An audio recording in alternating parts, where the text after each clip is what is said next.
تیسرا حج کا طریقہ ہے حج تمتع. تمتع کا مطلب ہے فائدہ دیا گیا. اس کے 2 چیپٹر ہیں.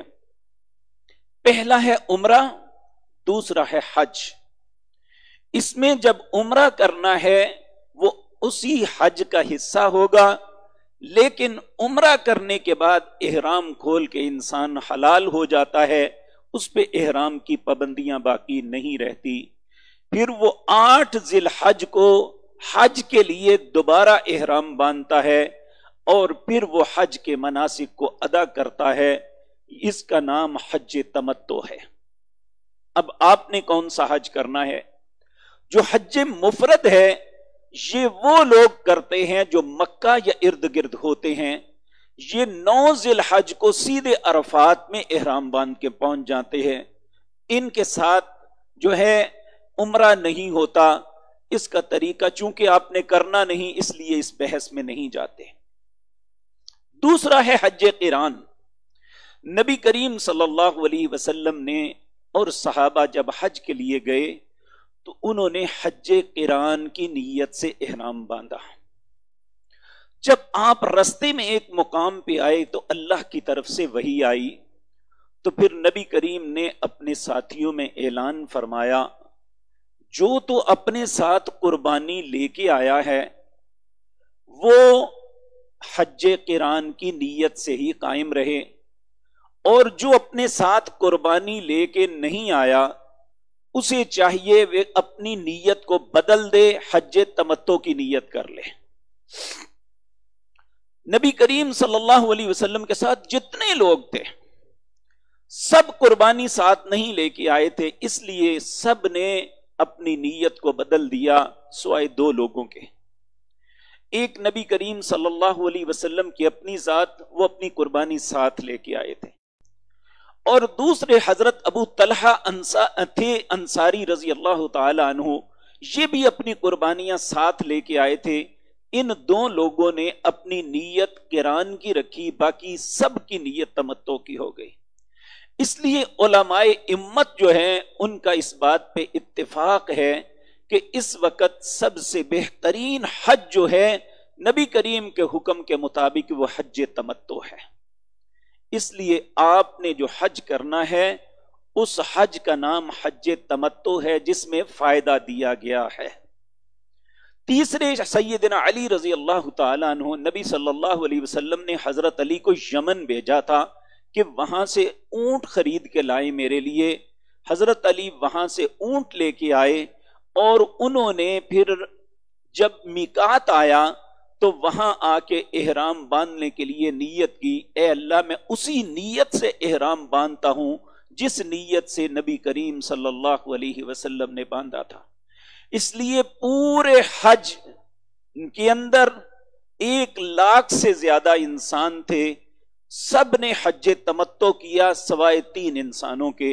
ایک نبی کریم صلی اللہ علیہ وسلم، ایک سیدنا علی رضی اللہ تعالی عنہ، اور ایک حضرت ابو طلحہ رضی اللہ تعالی عنہ. اب حج تمتع کیا ہے، اسے کیسے کرنا ہے، کیسے پرفارم کرنا ہے، اس کے لیے ہم اپنے گھر سے آغاز کرتے ہیں. ایک مسافر جب اپنے گھر سے نکلتا ہے، نبی کریم صلی اللہ علیہ وسلم نے ارشاد فرمایا اس کے گھر کے دروازے کے اوپر اللہ ایک فرشتے کو بھیجتے ہیں جس کے ہاتھ میں ایک سفید جھنڈا ہوتا ہے، امن والا. سفید جھنڈا امن کی علامت ہے. اور جب انسان اپنے گھر سے نکلتے ہوئے یہ کلمات پڑھ کے نکلتا ہے، بسم اللہ توکلت علی اللہ لا حول ولا قوت الا باللہ، اللہ کے نام سے شروع کرتا ہوں اور اللہ کی ذات پہ میرا بھروسہ ہے، نیکی اور برائی کو گھیرنے والی قوت اللہ کے علاوہ کوئی نہیں ہے. پھر وہ یہ پڑھتا ہے اللہم انی اعوذ بک ان اذل او اذل او اذل او اضل، پہلے ذا کے ساتھ، دوسرا ضاد کے ساتھ. اے اللہ میں اس بات سے تیری پناہ چاہتا ہوں کہ میں پھسل جاؤں، اور اس بات سے بھی تیری پناہ چاہتا ہوں کوئی مجھے پھسلا دے. او اذلہ او اضلہ ضال کے ساتھ، میں گمراہ کر دیا جاؤں یا میں کسی کو گمراہ کر دوں، او اظلما او اظلما، یا میں کسی پہ ظلم کروں یا کوئی مجھ پہ ظلم کرے، او یجہل او یجہل علیہ، میں کسی کے ساتھ جہالت سے پیش آؤں یا کوئی میرے ساتھ جہالت سے پیش آئے۔ یہ نبی کریم جب بھی اپنے گھر سے کسی سفر کا آغاز کرتے تو ان کلمات کو پڑھتے ہوئے نکلتے۔ پھر اس کے بعد آپ نے کسی سواری پہ سوار ہو کے جانا ہے تو نبی کریم صلی اللہ علیہ وسلم سواری پہ سوار ہوتے ہوئے یہ پڑھتے، سبحان الذی سخر لنا ھذا، سبحان الذی سخر لنا ھذا وما كنا له مقرنین وإنا إلى ربنا لمنقلبون۔ یہ اس لیے پڑھتے کہ اللہ سورت یاسین کے اندر فرماتے ہیں، وآیۃ لہم انا حملنا ذریتہم فی الفلک المشحون وخلقنا لہم من مثلہ ما یرکبون وإن نشأ نغرقہم فلا صریخ لہم ولا ہم ینقذون الا رحمتا منا ومتاعا الی حین۔ اللہ کہتے ہیں یہ کشتی جو ہے یہ سواریاں بنائی ہیں میں نے تم آدم کی اولاد کی، اس پہ سوار ہو کے جاتے ہیں، میں اس جیسی بہت سی سواریاں اور بناؤں گا، اگر یہ جائیں، اگر میں چاہوں تو رستے میں غرق کر دوں، فلا صریخ لہم، ان کی آواز بھی گھر والوں تک نہ پہنچے، ولا ہم ینقذون، نہ کبھی لوٹ کے آئیں، الا رحمتا منا ومتاعا الی حین، اگر کوئی انسان سفر پہ جا کے سلامتی کے ساتھ واپس آ جاتا ہے تو یہ اللہ کی رحمت ہے۔ اس لیے سوار ہونے سے پہلے ہی یہ پڑھیں، سبحان الذی، پاک ہے وہ ذات پاک، سخر لنا ھذا، جس نے اس سواری کو میرے لیے مسخر کیا، وَإِنَّا إِلَىٰ رَبِّنَا لَمُنْقَلِبُونَ، سبحان الذی سخر لنا ھذا وما كنا له مقرنین، میں تو اسے کنٹرول کرنے والا نہیں تھا، وَإِنَّا إِلَىٰ رَبِّنَا لَمُنْقَلِبُونَ، مجھے لوٹ کے پھر اللہ کے پاس ہی جانا ہے۔ تو جب سواری پہ سوار ہوں تو یہ دعا پڑھیں، سبحان الذی سخر لنا ھذا وما كنا له مقرنین۔ اور ایک دوسری دعا ہے جب جہاز پہ سوار ہوں، بسم اللہ مجریہا ومرساہا ان ربی لغفور الرحیم۔ اب اس کے بعد دو طریقے ہیں، سب سے پہلے میقات لائیں جی بھائی جان۔ جب کوئی بھی انسان حج یا عمرے کے لیے جاتا ہے تو اسے ضروری ہے کہ وہ احرام باندھ کے بیت اللہ کی طرف جائے۔ سوال یہ پیدا ہوتا ہے احرام کہاں سے باندھنا ہے؟ یہ پوری دنیا کے اندر نبی کریم صلی اللہ علیہ وسلم نے 5 جگہ مقرر کی ہیں۔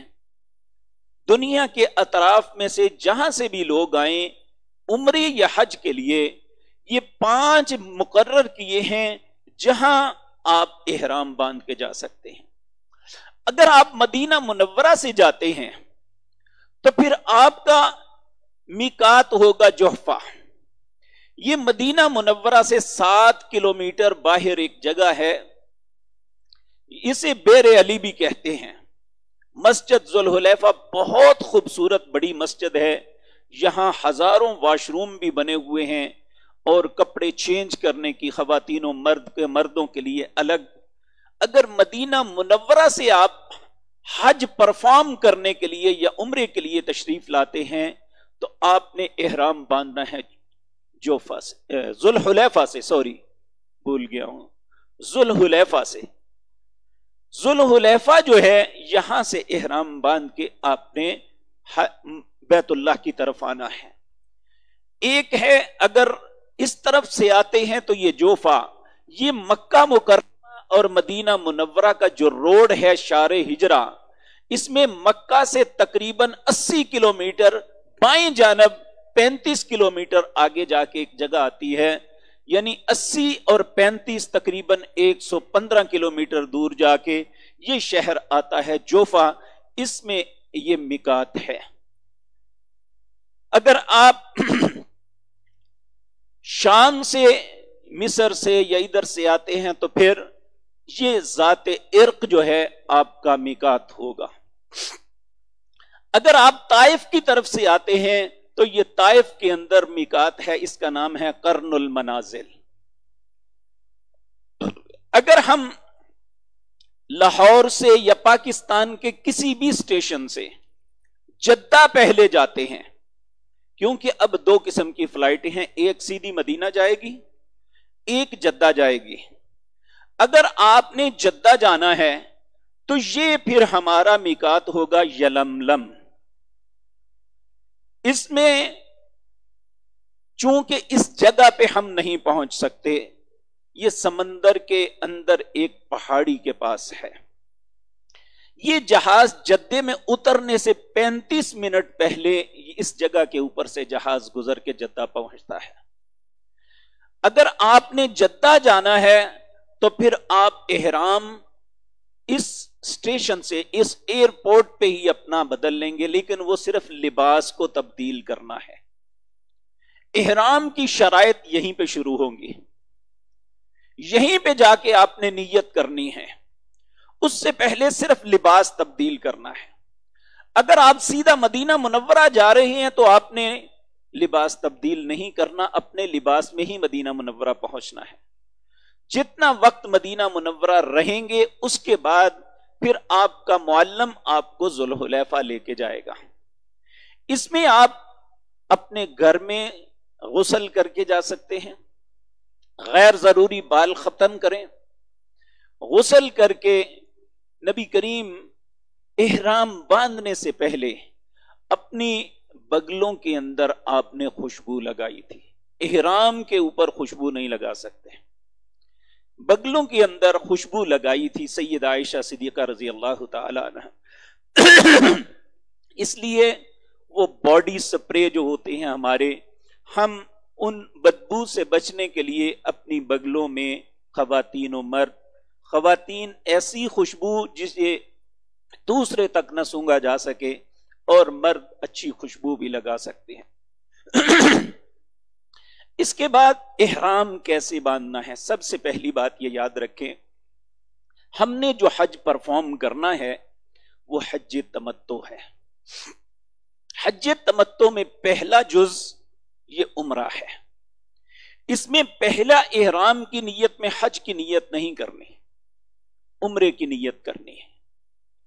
احرام یہ دو چادروں کا نام ہے.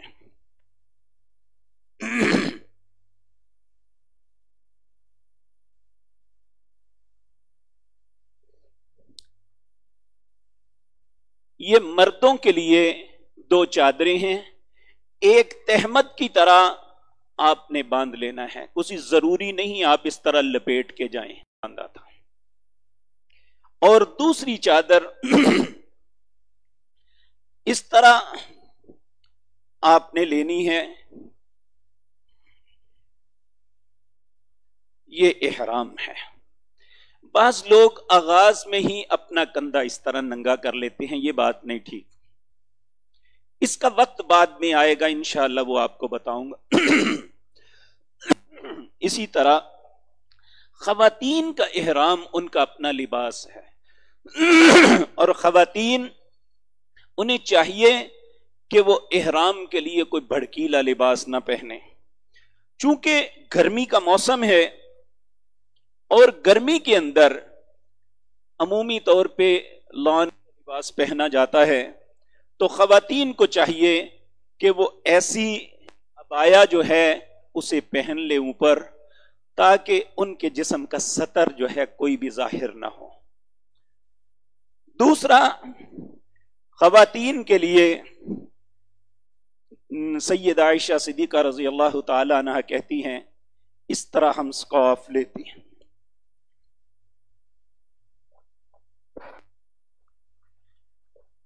اس سے تھوڑا سا گونگٹ ہو، اور بعض علماء کے نزدیک چونکہ رش بہت ہوتا ہے وہ اب چہرے پہ کپڑا رکھنے کے بھی قائل ہیں. نبی صلی اللہ علیہ وسلم نے نقاب سے منع کیا تھا.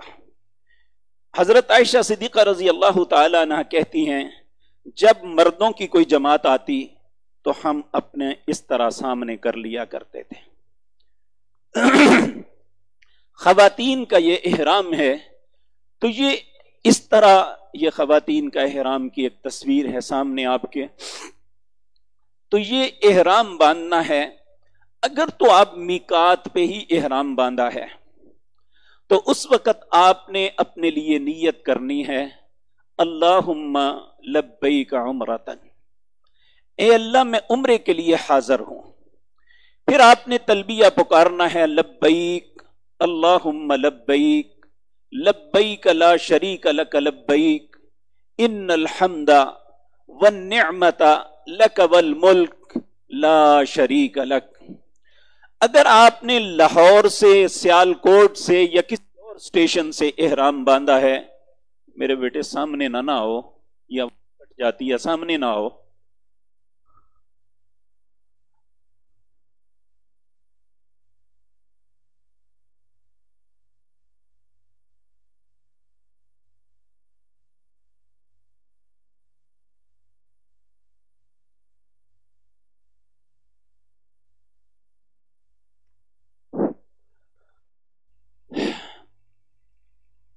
جی میں عرض کر رہا تھا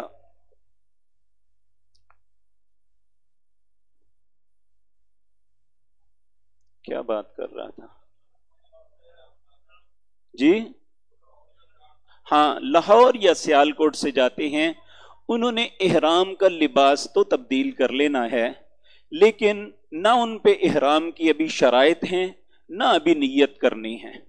اس لیے یہیں پہ نفل پڑھ لینے یہ سارا کچھ کرنا. اور دوسری بات یہ یاد رکھیں احرام کے لیے نبی کریم نے کوئی اسپیشلی نفل پڑھنے کا حکم نہیں دیا. اگر آپ کے لیے ممکن ہے آپ احرام کسی فرض نماز کے فوراً باندھیں، یہ نبی کریم کی سنت ہے. نبی کریم صلی اللہ علیہ وسلم نے جب بھی عمرے یا حج کے لیے احرام باندھا تو آپ صبح نکلے، ظہر کی نماز آپ نے ذوالحلیفہ میں پڑھی اور اس کے بعد احرام باندھ کے آپ چل پڑے. اگر نماز ممکن ہے تو نماز، فرض نماز کے فوراً بعد احرام باندھے. تو نیت آپ نے اگر ان اسٹیشنوں سے جاتے ہیں تو نیت میقات پہ جا کے کرنی ہے جو یلملم ہے. یہ آپ کو جہاز کا کیپٹن جو ہے اس جگہ سے 10 منٹ 15 منٹ پہلے انفارم کرے گا کہ اب سے 10 منٹ بعد یا 15 منٹ بعد ہم اس مقام کے اوپر سے گزریں گے جو میقات ہے. جب آپ ٹائم کے مطابق دیکھیں گے کہ وہ وقت ہو گیا تو آپ نے فوراً اللہم لبیک عمرتن یہ کہہ کے پھر تلبیہ پکارنا شروع کر دینا ہے اور یہ تلبیہ پڑھتے رہنا ہے. نبی کریم صلی اللہ علیہ وسلم مردوں کے لیے ضروری ہے کہ بلند آواز سے تلبیہ پڑھیں، خواتین ان کی آواز اپنے تک رہنی چاہیے. نبی کریم نے فرمایا جب کوئی انسان تلبیہ پکارتے ہوئے چلتا ہے اس کے دائیں جانب جہاں تک دنیا ہے، بائیں جانب جہاں تک دنیا ہے، ہر پتھر، ہر ریت مٹی کا ذرہ، ہر درخت کا پتا اور ٹہنی اس کے ساتھ تلبیہ پکارتے ہیں.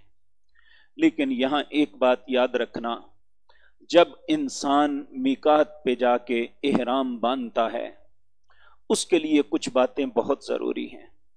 سب سے پہلی بات اس کا رزق حلال ہونا چاہیے. دوسری بات اس کا عقیدہ اللہ کی ذات کے متعلق درست ہونا چاہیے. تیسری بات اس کی نیت خالص اللہ کی رضا کے لیے ہونی چاہیے.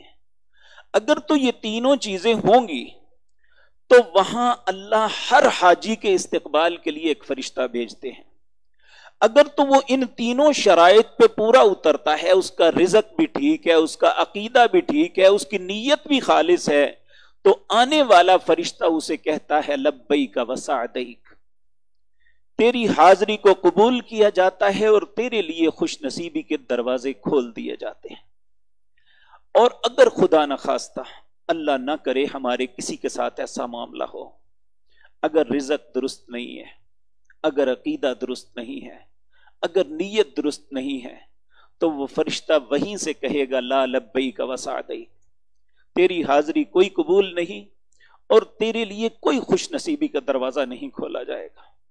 اللہ معاف فرمائے کسی مسلمان کے ساتھ ایسا معاملہ نہ ہو۔ تو یہ تلبیہ پکارتے ہوئے آپ وہاں ایئرپورٹ پہ اتریں گے۔ وہاں پہ ایک تھکا دینے والا مسئلہ ہوتا ہے، کیونکہ پوری دنیا سے حجاج آ رہے ہیں، لیکن آپ چونکہ جس وقت جا رہے ہیں اس وقت رش اتنا نہیں ہوگا جتنا عمومی سالوں میں ہوتا تھا۔ ایک وقت تک 30 لاکھ لوگ پرفارم کرتے تھے، اب صرف 10 لاکھ لوگ ہیں، اس لیے آپ کے لیے کچھ مشکلات تو ہوں گی اور بہت سی آسانیاں بھی ہوں گی۔ جو مشکلات ہیں وہ یہ کہ آپ کو کوئی بھی کام یعنی پہلے اپنی مرضی سے جب مرضی کر لیں، اب آپ کو ان کی وقت کی پابندی کرتے ہوئے وہ کام کرنے پڑیں گے۔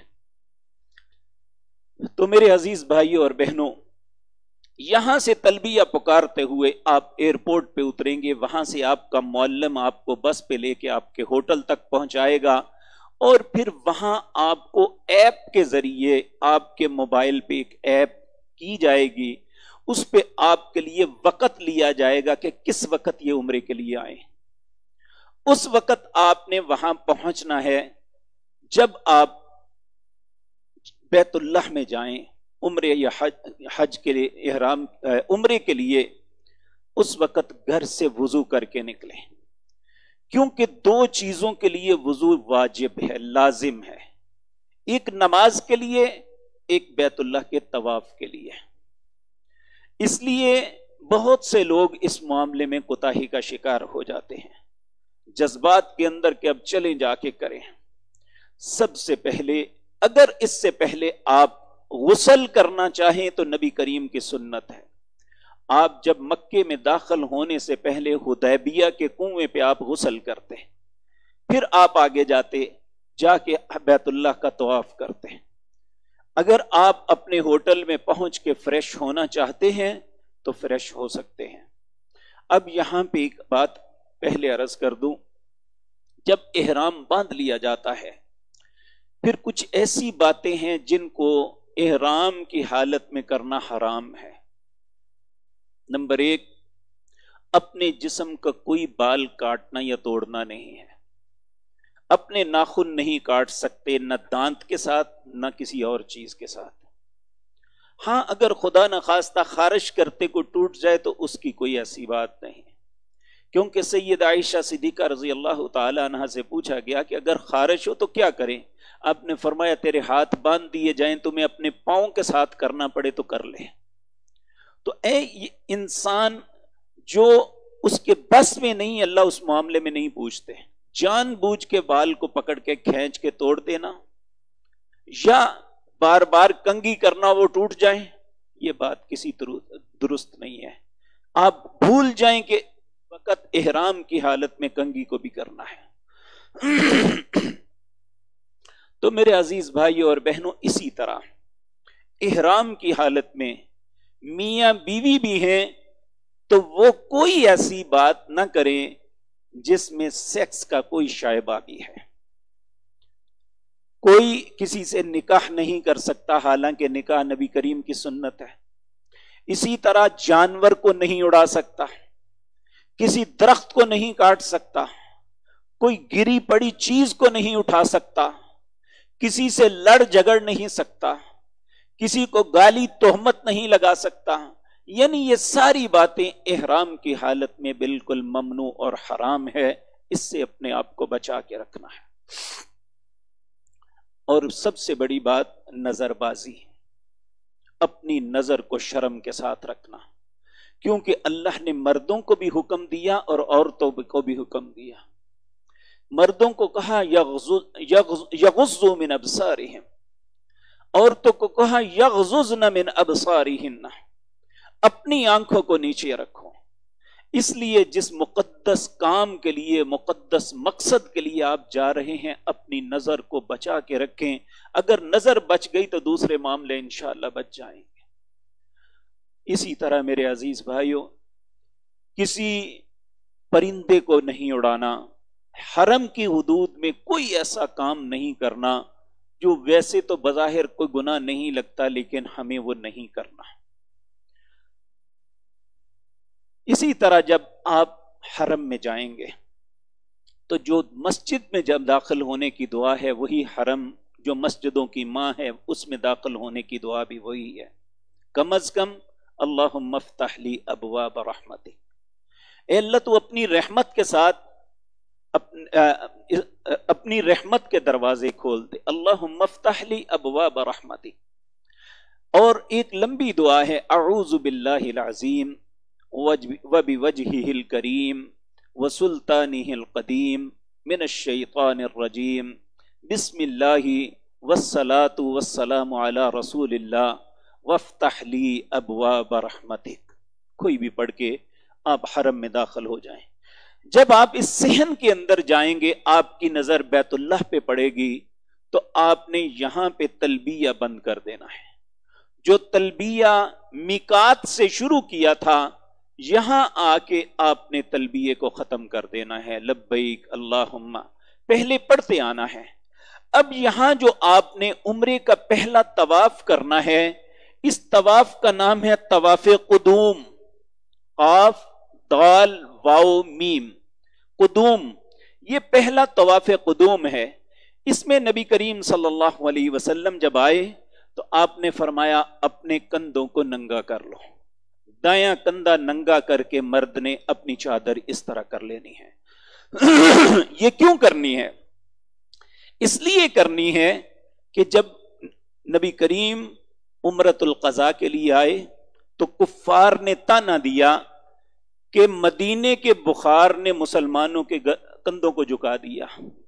نبی کریم نے فرمایا کندھا ننگا کرو اور اکڑ کے چلو۔ اس طواف قدوم کے اندر پہلے 3 چکر جو آپ نے لگانے ہیں، پہلی بات تو یہ کہ یہ بیت اللہ کے 4 کونے ہیں، 1 2 3 4۔ اب چونکہ ان کے گرد بیت اللہ کے قریب آپ نہیں جا سکیں گے، ان کے گرد حصار بنا دیا گیا ہے آگے۔ یہ جو کونا ہے یہاں پہ حجر اسود ہے۔ حجر اسود یہ جنت سے آیا ہوا ایک پتھر ہے۔ نبی کریم صلی اللہ علیہ وسلم نے فرمایا جس نے ایمان کی حالت میں اس کا استلام کیا، اسے چوما، یہ قیامت کے دن اس کی سفارش کرے گا، اللہ اسے معاف کر دے۔ اس کے 3 طریقے ہیں چومنے۔ پہلا طریقہ اپنے ہونٹوں کے ساتھ اسے، اب وہ ممکن نہیں۔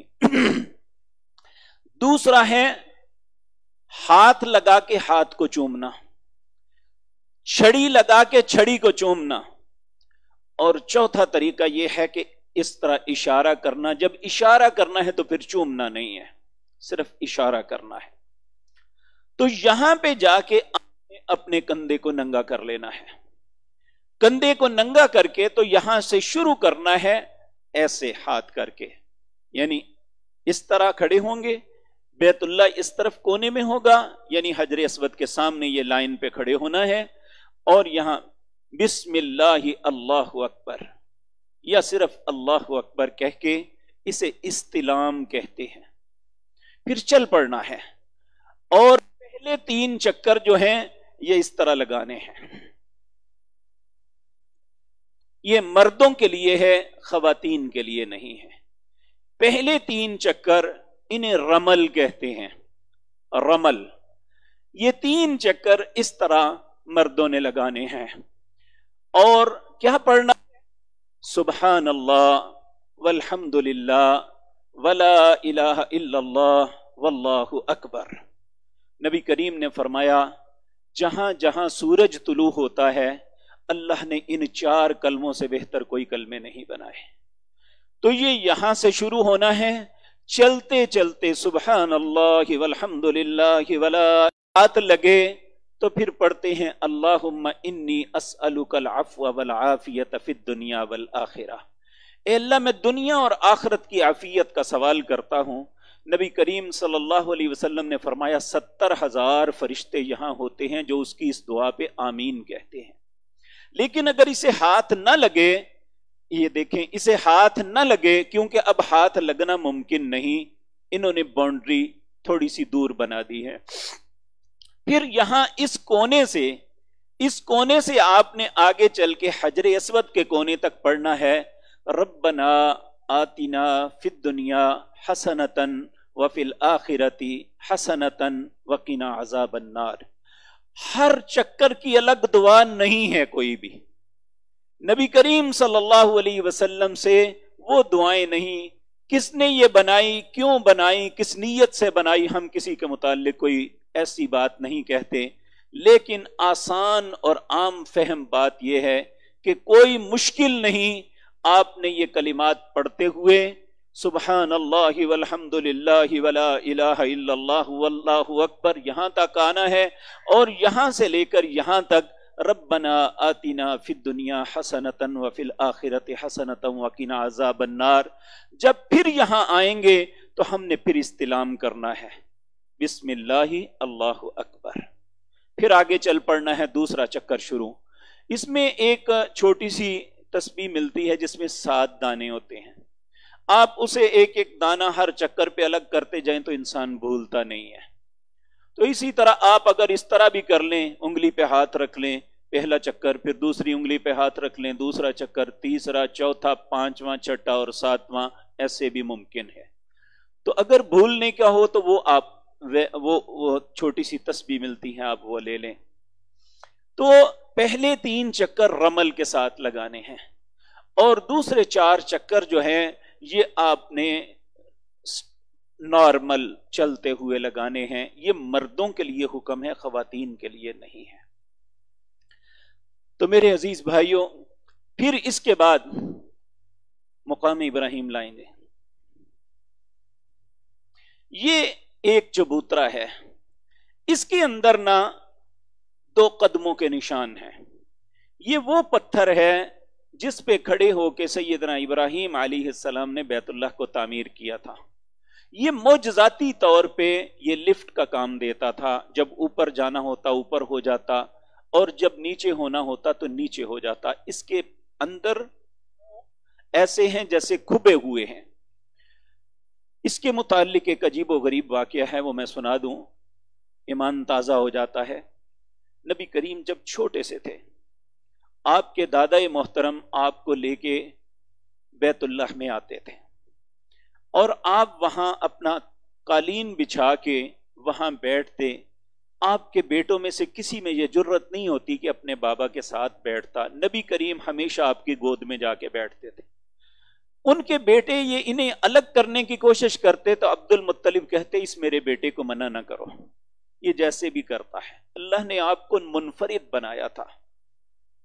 ایک دن ایک شخص طواف کرتے ہوئے، اس نے طواف کیا تو آ کے نہ اس بچے کو غور سے دیکھنے لگا، پھر دوسرا چکر لگایا، پھر آ کے غور سے دیکھنے لگا۔ جب 2-3 دفعہ ایسا ہوا تو عبد المطلب نے پوچھ لیا کیا مسئلہ ہے تمہیں؟ کہنے لگا سردار یہ کون ہے بچہ؟ انہوں نے کہا میرا پوتا ہے۔ کہا میں ایک بات کہنا چاہتا ہوں آپ سے، میں ایک کھوجی ہوں جو قدموں کے نشانات پہچانتا ہے۔ کہنے لگا اس گھر کے عزت والے رب کی قسم، وہ جو قدم مقام ابراہیم کے اندر ہیں اور اس بچے کے قدم بالکل ایک جیسے ہیں۔ نبی کریم صلی اللہ، حالانکہ آپ بچپن میں چھوٹے سے تھے، کہنے لگا ان کے قدم اور وہ قدم بالکل ایک جیسے ہیں۔ تو یہ مقام ابراہیم کے متعلق اللہ نے فرمایا وَاتَّخِذُوا مِن مَّقَامِ إِبْرَاهِيمَ مُصَلًّى، یہ مقام ابراہیم کو جائے نماز پکڑنا۔ جب آپ 7 چکر لگا لیں گے تو یہ بیت اللہ اور اس کو درمیان میں رکھتے ہوئے پیچھے آپ 2 نفل پڑھیں گے اس طواف کی نیت سے، اور جب آپ نے نفل پڑھنے ہیں اس سے پہلے جو آپ نے کندھا ننگا کیا ہوا تھا اسے ڈھانپ لینا ہے۔ 7 چکر لگانے کے بعد اپنے کندھے کو ڈھانپ لینا ہے۔ 2 نفل پڑھنے ہیں نبی کریم صلی اللہ علیہ وسلم ان نفلوں کے اندر پہلی رکعت میں قل یا ایھا الکافرون پڑھتے ہیں، اور دوسری رکعت میں قل ھو اللہ احد کی تلاوت فرماتے ہیں۔ اس کے بعد چاہیے تو یہ کہ ملتزم لائیں۔ یہ بیت اللہ کا دروازہ ہے اور یہ اس کے تھوڑی سی جگہ ہے، اس جگہ کو کہتے ہیں ملتزم، چمٹنے کی جگہ. یہ وہ جگہ ہے جہاں نبی کریم صلی اللہ علیہ وسلم اس طرح اپنا دایاں گال لگا کے، اس طرح دونوں ہاتھ اپنا سینہ مبارک ساتھ لگا کے دعا کرتے. اور یہ وہ جگہ ہے، یقین جانیے اگر یہ نصیب ہو جائے تو کوئی بھی دعا مانگی جائے اللہ قبول کر لیتے ہیں. لیکن اب چونکہ یہاں تک جانا ممکن نہیں، آپ وہاں پہ جہاں آپ نے 2 نفل پڑھے ہیں وہیں پہ دعا کریں. جو آپ کی حاجت ہے، جو خواہش ہے اپنے لیے، اپنے والدین کے لیے، اپنے گھر کے لیے، اپنی اولاد کے لیے، اور اسی طرح اپنے وطن کے لیے اللہ سے دعا مانگے. اللہ رب العزت سب کو دنیا اور آخرت میں عافیت عطا فرمائے. یا جو بھی آپ کی حاجت ہے آپ دعائیں مانگیں. جب آپ یہاں سے فارغ ہو جائیں گے تو پھر اسی طرح بالکل یہاں پہ پانی پینا ہے. اب یہ کولر نہیں ہے، آپ کو مختلف جگہوں پہ اس طرح بوٹلز ملیں گی. وہ پانی جو ہے آپ پیئے اور خوب سیر ہو کے پیئے، تھوڑا سا اپنے سر پہ بھی ڈالیں. یہ نبی کریم صلی اللہ علیہ وسلم کی سنت ہے، چاہے وہ خواتین ہیں یا مرد، اپنے سر میں تھوڑا سا پانی ضرور ڈالیں.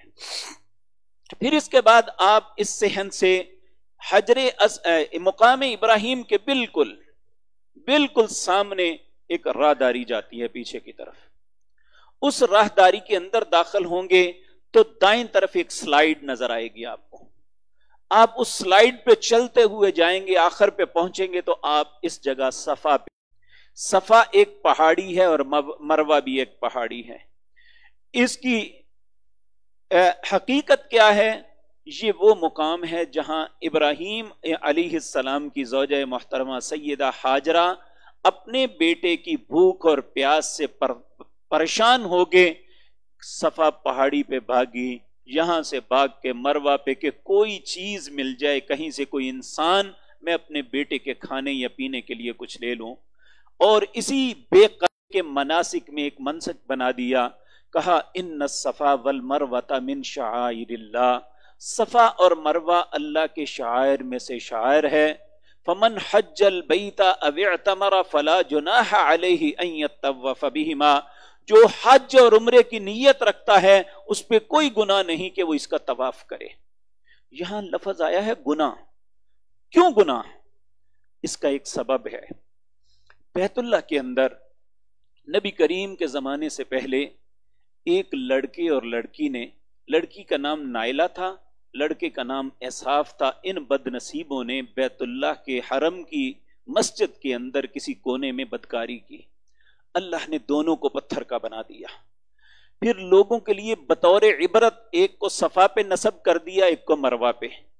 پھر لوگ صفا مروہ کی صحیح نہیں کرتے تھے کہ یہ تو نائلہ اور اسحاف کی بدکاری کا نشان ہے. حالانکہ یہ بدکاری کا نشان نہیں تھا، یہ صرف ان کے جو مجسمے یا ان کا جو پتھر کیے ہوئے جسم تھے بطور عبرت لگائے ہوئے تھے، جو نبی صلی اللہ علیہ وسلم نے ڈیمولش کر دیے، ختم کر دیے. تو اللہ نے کہا ان الصفا والمروۃ، جب یہ صفا پہ پہنچے تو اس وقت یہی آیت پڑھیں. اگر آتی ہے تو فبہا، وگرنہ اوپر لکھی ہوئی ہے ان الصفا والمروۃ من شعائر اللہ فمن حج البیت او اعتمر فلا جناح علیہ ان یطوف بہما ومن تطوع خیرا فان اللہ شاکر علیم. پھر اس کے بعد آپ نے اپنا رخ صفا کے پاس اس طرح کھڑے ہو کے اس طرف کر لینا ہے، چونکہ وہ سامنے بیت اللہ نظر آ رہا ہے. اس طرح کر کے پھر یہاں ایسے اپنے ہاتھوں کو بلند کر کے 3 دفعہ کرنا ہے، اللہ اکبر اللہ اکبر اللہ اکبر. پھر 3 دفعہ پڑھنا ہے لا الہ الا اللہ وحدہ لا شریک لہ لہ الملک ولہ الحمد وہو علی کل شیء قدیر. لا الہ الا اللہ وحدہ انجز وعدہ ونصر عبدہ وحزم الاحزاب وحدہ. بعض بہنیں یا بھائیوں کے دل میں خیال آئے گا کہ اگر یہ دعائیں نہیں آتی، ہم انشاءاللہ جو آپ کو کتاب دیں گے اس کے ہر الگ صفحے پہ جہاں جہاں مقام پہ آپ پہنچیں گے اس صفحے پہ اس جگہ کی تصویر بھی ہوگی، وہ دعا بھی درج ہوگی. آپ اسے اپنے ہاتھ میں رکھ لیجئے گا، آپ اسے دیکھ کے بھی پڑھ سکتے ہیں، آپ کے لیے انشاءاللہ کوئی پرابلم نہیں آئے گی. تو جب یہ 3 دفعہ آپ نے پڑھ لینا ہے لا الہ الا اللہ وحدہ لا شریک لہ لہ الملک ولہ الحمد وهو علی کل شیء قدیر لا الہ الا اللہ وحدہ انجز وعدہ ونصر عبدہ وحزم الاحزاب وحدہ. پھر آپ نے اس طرح کھڑے ہو کے دعا مانگنی ہے. یہ اپنی زبان میں مانگ سکتے ہیں. یہ قبولیت کی جگہ ہے. یہاں نبی کریم صلی اللہ علیہ وسلم دیر تک کھڑے ہو کے اللہ سے دعائیں مانگتے رہتے ہیں. جب آپ کا دل دعاؤں سے بھر جاتا پھر آپ یہاں آگے چلنے کے لیے صفا سے آپ دائیں طرف جو رستہ جاتا ہے وہاں سے آپ چلتے ہوئے کہتے ابدأ بما بدا اللہ بھی، میں وہیں سے شروع کر رہا ہوں جہاں سے اللہ نے شروع کروایا تھا. اپنے اس طرف چلتے ہوئے آپ نے چلنا ہے اور درمیان میں پڑھنا ہے رب اغفر ورحم انت العز الاکرم. اے اللہ مجھے معاف کر دے، مجھ پہ رحم کر دے، کیونکہ تو سب سے زیادہ عزت والا اور اکرام والا ہے. پھر یہاں پہ درمیان میں ایک جگہ آئے گی، یہ اوپر آپ کو چھت نظر آئے، یہاں سبز لائٹیں لگی ہوئی ہیں یہاں سے لے کر یہاں تک. مردوں کے لیے یہ ہے، یہاں سیدہ ہاجرہ بھاگی تھی. مردوں کے لیے ہے کہ وہ جگہ بھاگ کے جو ہے نا انہوں نے گزرنا ہے، اور جب یہ ختم ہو جائے گا پھر نارمل چال شروع ہو جانی ہے.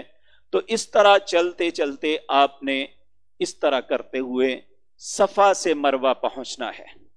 جب مروہ پہ جائیں گے تو وہاں سے بیت اللہ نظر نہیں آئے گا.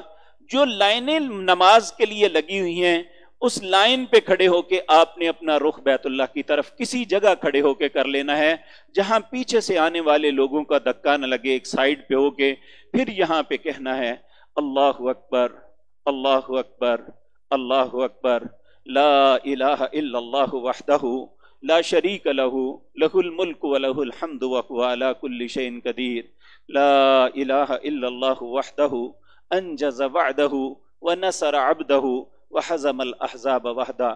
پھر دعا مانگنی ہے. پھر مروہ سے واپس پھر پلٹنا ہے صفا کی طرف، اور یہاں سے بھی جو درمیان میں یہ مروہ ہے اور مروہ سے پھر واپس پلٹنا ہے، تو درمیان میں جہاں سبز لائٹیں آئیں گی آپ نے وہاں سے بھاگنا ہے، مردوں نے خواتین نے نہیں. یہ جب صفا سے مروہ پہ پہنچیں گے تو یہ آپ کا ایک چکر ہو جائے گا. مروہ سے پھر واپس صفا پہ آئیں گے تو وہی عمل کرنا ہے. صرف وہ آیت نہیں پڑھنی جو آغاز میں پڑھی تھی، باقی اللہ اکبر اللہ اکبر اللہ اکبر لا الہ الا اللہ وحدہ لا شریک لہ لہ الملک. یہاں جب آئے گی یہ دوسرا ہو جائے گا. اس طرح پھر وہاں جائیں گے تو تیسرا، پھر واپس آئیں گے تو چوتھا، پھر جائیں گے تو پانچواں، واپس آئیں گے تو چھٹا، پھر وہاں جائیں گے تو یہ ساتواں، اور یہاں جا کے جب مکمل ہو جائے گا پھر کسی کونے میں بیٹھ کے انسان حف اور تھک جاتا ہے، اور پھر وہاں پہ جا کے بیٹھ کے کسی کونے پہ رو کے اللہ سے دعا کریں. یہ آپ کا عمرہ مکمل ہو گیا. یہاں ٹیکنیکلی کچھ باتیں میں عرض کرتا ہوں. عمومی طور پہ ہم لوگوں کو ننگے پاؤں چلنے کی عادت نہیں ہوتی. یہاں جب ننگے پاؤں چلتے ہیں تو پاؤں میں چھالے ہو جاتے ہیں جو کئی دن تک انسان اٹھ نہیں سکتا، نکل نہیں سکتا.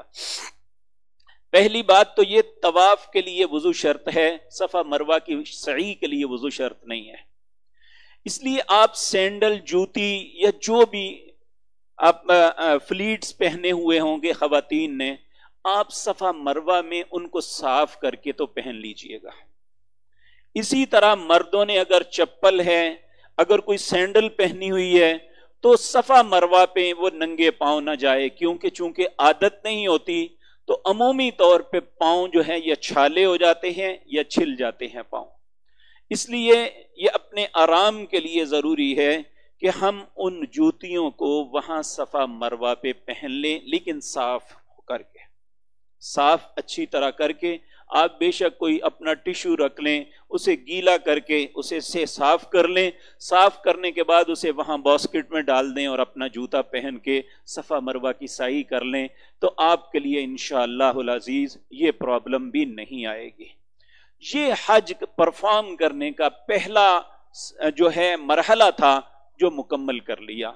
اب اس کے بعد مردوں کے لیے ہے کہ وہ یا تو کروائیں ٹنڈ کروانے والوں کے لیے 3 دفعہ نبی کریم نے رحم کی دعا مانگی کہ جو ٹنڈ کرواتے ہیں اللہ ان پہ رحم کرے، اللہ ان پہ رحم کرے، اللہ ان پہ.